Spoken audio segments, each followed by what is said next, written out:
Shalom, selamat pagi Bapak Ibu yang terkasih di dalam Tuhan. Mari kita bersama-sama merenungkan firman Tuhan pagi ini. Firman Tuhan pagi ini kita akan baca dari Amsal 16 ayat 21 sampai 24. Saya akan bacakan ya, kita simak bersama-sama. Orang yang bijak hati disebut berpengertian, dan berbicara manis lebih dapat meyakinkan. Akal budi adalah sumber kehidupan bagi yang mempunyainya. Tapi siksaan bagi orang bodoh ialah kebodohannya. Hati orang bijak menjadikan mulutnya berakal budi dan menjadikan bibirnya lebih dapat meyakinkan. Perkataan yang menyenangkan adalah seperti sarang madu, manis bagi hati dan obat bagi tulang-tulang. Bapak Ibu yang terkasih di dalam Tuhan, renungan pagi kita hari ini saya kasih judul perkataan yang baik. Nah, saat saya menyiapkan ini, saya teringat dengan sebuah kisah masa lalu saya begitu ya. Saya itu ada 4 bersaudara, satu laki-laki, kakak saya yang pertama, dan kemudian bertiga perempuan semua begitu. Nah, waktu kecil ada sesuatu yang menarik dan itu teringat terus sampai sekarang. Di antara kami bertiga ini, wajah saya itu paling berbeda di antara ketiga kakak-kakak perempuan saya. Kenapa? Karena kakak perempuan saya itu wajahnya cenderung mirip papa saya. Dan wajah saya cenderung mirip keluarga dari mama saya. Sehingga pada waktu kecil, selain saya berperawakan lebih besar daripada kakak-kakak saya, wajah saya juga berbeda. Dan saya juga tidak terlalu pandai. Saya tidak pandai berhitung seperti kakak saya persis begitu ya. Jadi dalam banyak hal, kalau orang melihat dan waktu itu saya masih kecil, akan berpikir saya berbeda jauh dengan kakak saya. Sampai kemudian tidak cuma ada, tetapi seringkali orang itu dengan tidak merasa bersalah itu berkata kepada saya yang pada waktu itu masih kecil, kenapa wajahmu beda sendiri? Kenapa kok kamu tidak secantik kakakmu? Begitu. Dan itu membuat saya merasa, iya ya, kenapa saya berbeda dengan kakak saya? Kenapa kok begitu? Apalagi waktu saya sekolah. Saya ke sekolah itu cuma selisih setahun dengan kakak saya. Sehingga setiap kali saya kebetulan sekolah di sekolah yang sama. Sehingga gurunya adalah guru saya. Wali kelasnya seringkali jadi wali kelas saya. Dan ada guru-guru yang baik, yang tidak pernah berkata-kata tentang sesuatu yang menjadi kekurangan murid-muridnya. Tetapi ada guru-guru yang bagi saya itu tidak bijaksana. Karena banyak kali ada yang berkata seperti ini, kamu kenapa tidak sepandai kakakmu? Saya waktu itu masih kecil, SD ya. Saya berpikir ya saya tidak tahu kenapa saya tidak sepandai kakak saya dalam berhitung begitu. Saya memang tidak pandai berhitung. Dan kakak saya ini pandai berhitung. Sehingga mereka berkata seperti ini, kenapa kamu kok tidak pandai berhitung seperti kakakmu? Kenapa kok berbeda? Saya sendiri juga bingung kenapa saya berbeda. Mana saya tahu begitu kan, pikiran saya seperti itu. Sehingga pernah suatu ketika ada satu guru yang terus-menerus berkata seperti itu kepada saya. Waktu itu saya kelas 5 SD. Sehingga saya betul-betul menjadi bodoh. Betul-betul menjadi bodoh.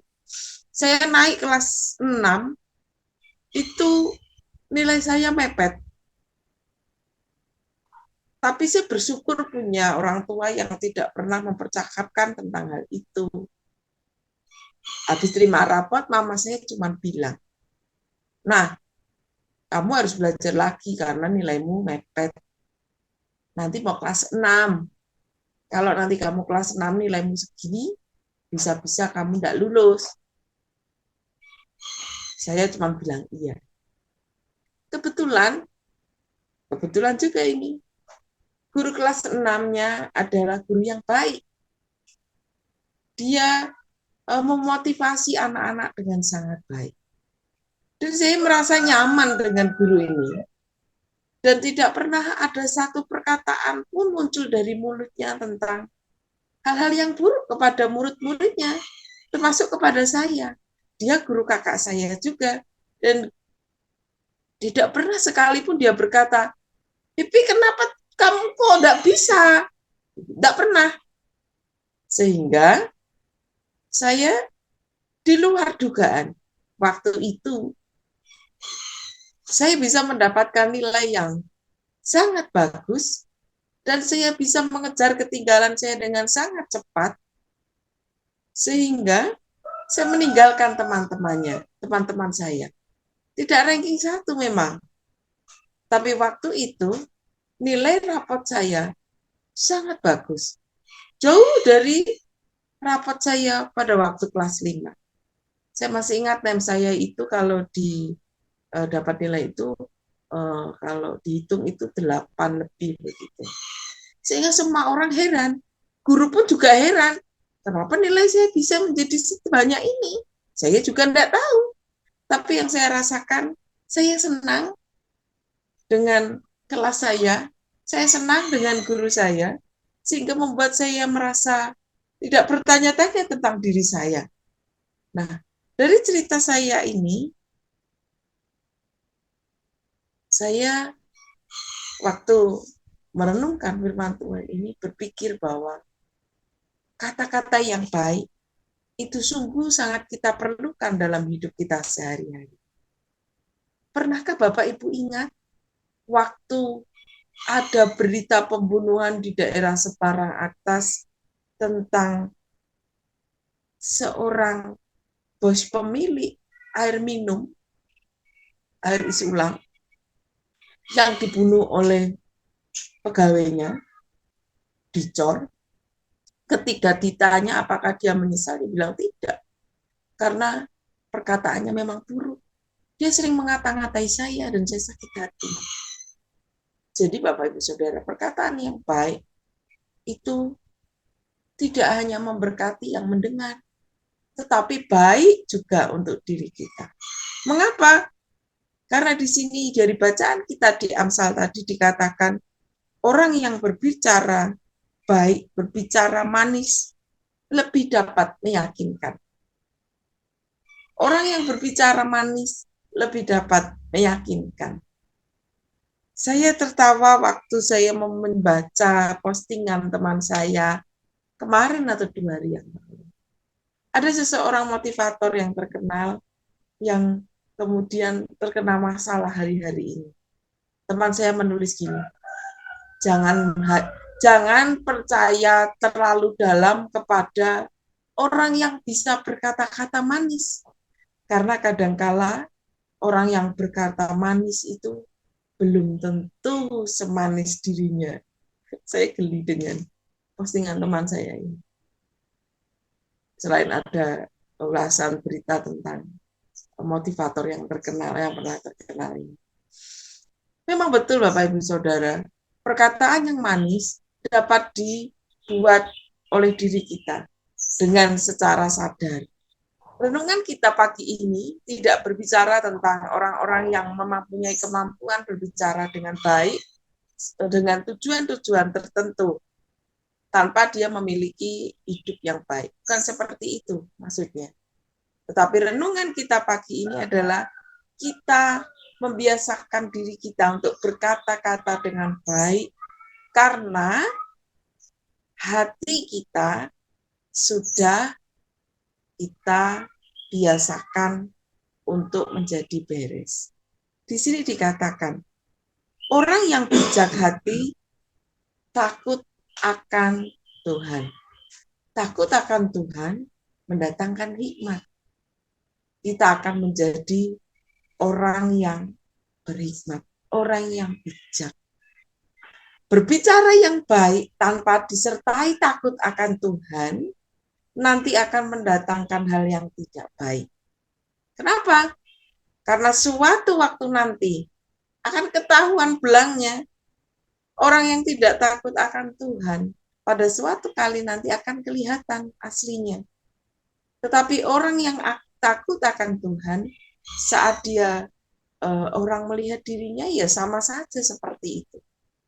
Jadi bicara yang baik bukan bicara yang hanya dipoles saja supaya kelihatan meyakinkan orang lain, tidak. Tetapi berbicara yang baik karena muncul dari hati yang baik. Hati yang takut akan Tuhan. Sehingga apa yang dikatakan adalah perkataan-perkataan yang mendatangkan berkat. Bukan perkataan-perkataan yang membuat sakit hati orang yang mendengarnya. Atau perkataan yang membuat rusuh di dalam sebuah hubungan. Atau perkataan-perkataan yang mendatangkan fitnah bagi orang lain. Sehingga orang lain mengalami kerugian. Perkataan-perkataan yang baik akan mendatangkan berkat. Jika kita dengan anak-anak kita, dengan cucu kita, dengan keluarga kita, dengan bawahan kita, kita bisa berkata dengan baik. Sekalipun itu sebuah teguran, tapi kita bisa berkata dengan baik, maka itu akan mendatangkan berkat bagi yang mendengarnya. Dan menjadi berkat untuk kita. Karena kita akan diterima baik dimanapun kita berada. Nah, kalau kita berkata-kata dengan baik, di sini dikatakan, perkataan yang baik itu menyenangkan seperti sarang madu. Bapak Ibu tahu madu ya? Saya masih ingat waktu kena COVID dulu, dikirim sama Mbak Santi. Waktu kami kena COVID dikirim madu. Satu botol besar. Disuruh minum, harus rutin supaya badannya kuat. Sehingga cepat sembuh. Nah, madu itu baik untuk tubuh kita. Untuk menjadi obat, untuk bisa dicampur di makanan. Ada banyak hal kegunaannya. Perkataan yang baik itu akan berguna bagi yang mendengar maupun yang memperkatakannya. Dan di sini dikatakan perkataan yang baik itu manis bagi hati dan obat bagi tulang-tulang. Manis bagi hati. Perkataan yang baik menenangkan hati orang yang mendengarnya. Perkataan yang baik dapat membangkitkan semangat bagi yang mendengarnya. Obat bagi tulang-tulang. Beberapa teman sering berbicara dengan saya. Salah satunya kemarin habis berbicara dengan saya. Dia mengeluhkan akan tubuhnya yang sakit. Yang berganti-ganti sakit. Dia tidak hanya berbicara, tetapi juga bertanya, enak saya bagaimana? Saya bilang dengan dia, ya kamu nurut sama dokter apa yang dokter bilang. Tetapi jika aku melihat akan hidupmu, saya bilang, jika hatimu bisa menjadi tenang, jika kamu lebih bisa memasrahkan diri kepada Tuhan, saya yakin kamu akan menjadi lebih sehat. Dan dia bisa menerima ini dengan baik, dan dia berkata, memang kalau dipikir betul juga, jika saya menjadi tenang, saya bisa lebih memasrahkan diri kepada Tuhan, saya tidak menjadi khawatir, tidak menjadi takut dan sedih, maka saya akan menjadi lebih sehat. Maksud saya seperti itu. Perkataan-perkataan yang baik mendatangkan berkat. Beda kan kalau saya bilang begini, oh berarti kamu banyak dosa, atau oh kamu berarti terlalu khawatir, atau oh kamu terlalu bagaimana-bagaimana, makanya kamu sakit terus. Yang disampaikan sebetulnya intinya sama kan? Tapi saat saya berbicara, saya yakin jika kamu pasti akan lebih sehat, jika kamu bisa hatimu lebih tenang, hal-hal yang tidak bisa kamu kerjakan sendiri untuk menyelesaikannya, pasrahkan itu kepada Tuhan, maka kamu akan lebih tenang dan kamu akan lebih sehat. Dia bisa menerima itu. Jadi maksud saya, perkataan-perkataan yang baik itu seperti madu untuk yang mendengarnya. Bisa memberikan semangat bagi yang mendengarnya.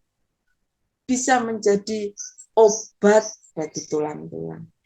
Ya, mari kita lewat renungan pagi ini diingatkan kembali untuk berkata-kata dengan baik, perkataan yang mendatangkan berkat. Tapi lebih daripada itu, supaya kita bisa berkata-kata dengan baik, mari kita membawa hati kita untuk takut akan Tuhan, dengar-dengaran akan Tuhan, sehingga hikmat itu ada di dalam diri kita.